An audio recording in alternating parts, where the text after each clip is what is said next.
Nag-iisa nating lalaki, Andrew. Bate, Andrew? Binabati ko nga pala dyan yung pamilya ko sa Payatas, sa mga kapitbahay ko, tapos mga kaibigan ko, mga classmate ko dyan sa Justice Cecilia Muñoz Palma High School. Chill lang kayo dyan. Nandito na ako sa Wawa Win! Ilan taon ka na, Andrew? 16 po, Kuya Will. Nag-aaral? Opo, grade 11 na po sa pasukan sa Southeast Asian Institute of Trade and Industry Technology. and the Philippines and Manila, Quezon City. Okay, may clear eskwelahan mo. Okay, ikaw ay nagwo-workshop. Actually po, Kuya Will, 2 years na po ako nag-workshop. Yung kaibigan ko po kasi pinasok po ako dito. So, Saan? sa workshop po, sa Makati po. Ang pangalan po ng pinag-workshopan namin ay CIF, Creative Image Foundation po. So, libre po siya lahat.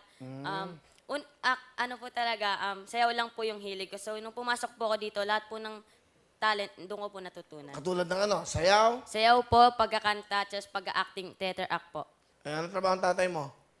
Ano po, garbage collector lang po. Ng ano po, kolekta po siya ng basura. Sa Payatas? Sa Payatas po. Ang nanay mo, Ano po, nagbabantay po siya ng ate ko na special child. ilang kayo magkakapatid? 7 po, bunso po ako. So, ano bang pinaka gusto mong gawin? Acting lang, dance, sayaw? Lahat po. Talaga? Apo. Ba't ka sumali dito sa Wawawin? Para po matulungan ko po yung kapatid kong special child po sa mga maintenance pangalan? niya po. Angie po. Ilang taon na? 19 years old po. Angie, hello Angie. Tito Willie ha. Bigyan kitang jacket ha. Yung mo jacket ha. Apa, sige po. Okay, to. Bali, ate mo yun. Apo.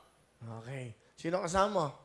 Pinapakilala ko po ang pinakamasipag kong tatay, si Tatay Tuning. Hello, Willie! Ay, Tatay Toning, kamusta po kayo? Mabuti po. Kayo po ay, anong ginagawa nyo? Isa po akong kolektor ng basura sa Payatas. Palapakan natin si Tatay Toning.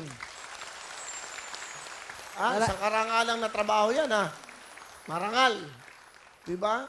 Po, salamat po sa papuri niyo po. Ano gusto nyo sabihin sa anak nyo? Anak, paguti lang po niya yung kanyang pag-aaral.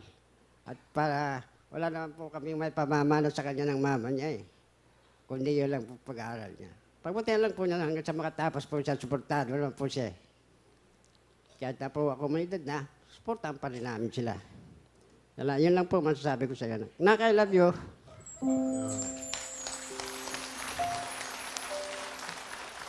Pa.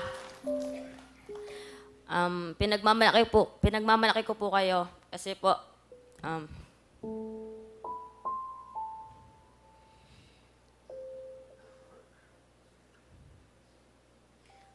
ano po,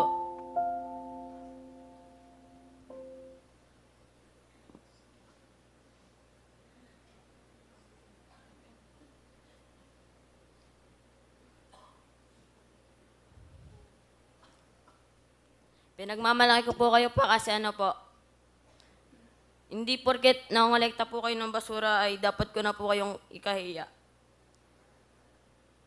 Dahil po sa basurang yun, may pantastos po kayo sa aming magkapatid.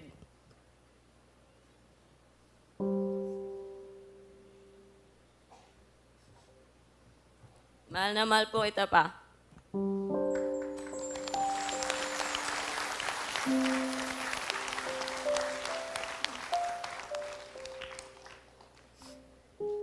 Meron ba kayong gusto sabihin sa asawa nyo? Yan. Masasabi ko lang po sa asawa ko, alaga niya lang po na mabuti yung isa ko pong anak na ate niya dahil parang special child po siya eh. Lagi pong inihimatay. Tsaka ang gamot, lagi pong kailangan mabili. Yun po ang importante. Paano yan kung wala kayong pambiling gamot? Gumagawa po ng paraan, pupunta po doon sa mga junk shop para mambali o manghiram ng pera. Magkano ho ba kinikita nyo sa isang araw? Minsan po, sa mga, kumikita rin po kami ng mga 300 po isang araw. Ha? 300 lang? Opo, yan lang po ang naibebenta namin sa junk shop eh. Bigyan mo nga ng jacket si tatay. Gwapo tong anak nyo, si Andrew ha. Sa inyo ba to? Biro lang. Parang sumaya lang kayo. Thank you. Ano? Natatouch kayo. Ganyan. Yan ang buhay. Makaraos lang. Di ba? Simple lang. Mag-aaral ka na mabuti. Saka huwag mo ikakayain tatay mo. Apa. Kahit na ano pa, tatay mo yan. Tatay, dakila ka. Ito, bibigyan kita ng panghunan. 1,000, 2,000, 3,000, 4,000, 5,000, 6,000, 7,000, 8,000, 9,000, 10,000. Ulitin natin. Salamat Para sa po. inyo yan, sa mga anak nyo. Yan, gagawin ko po, punan ko po ang pambili ng mga pyesa-pyesa Sa po ng hindi, mga cellphone. anak nyong special. Opo. Pambili ng gamot. Opo. Salamat po, Kuya Will. Tatay. Okay? Okay ba? Salamat po. Ha? Ang bait niyo po. Pagpalain ka.